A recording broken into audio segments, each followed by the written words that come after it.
Ikiwa upo katika mahusiano na mwanaume mwenye skendo hizi tano, hafai kukuoa ikiwa unahitaji kuwa na furaha katika ndoa.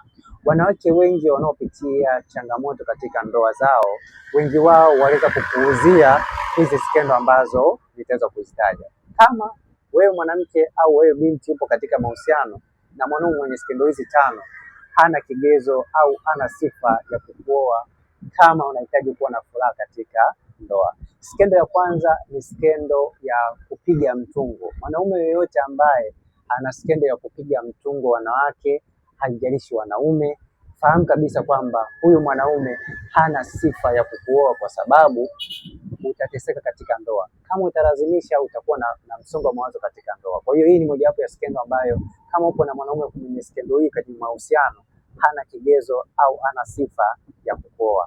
Na pia skendo nyingine ni skendo ya kugombaniwa na wanawake.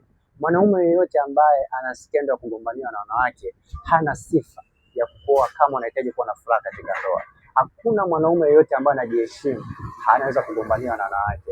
Yaani ukiona mwanaume yeyote mwenye skendo ya kugombaniwa na wanawake, fahamu kabisa kwamba huyo mwanaume hajiheshimu wala haheshimu wanawake. Kwa hiyo ni mojawapo ya skendo ambayo kama unahitaji kuwa na furaha, usiolewe na huyo mwanaume.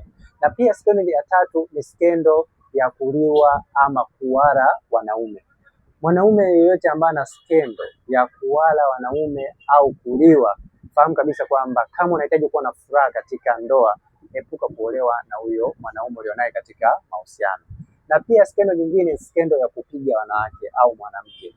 Mwanaume yeyote mwenye skendo ya kupiga mwanamke au wanawake, fahamu kabisa kwamba huyo mwanaume hana sifa ya kukuoa wewe mwanamke ambaye unahitaji kuwa na furaha katika ndoa.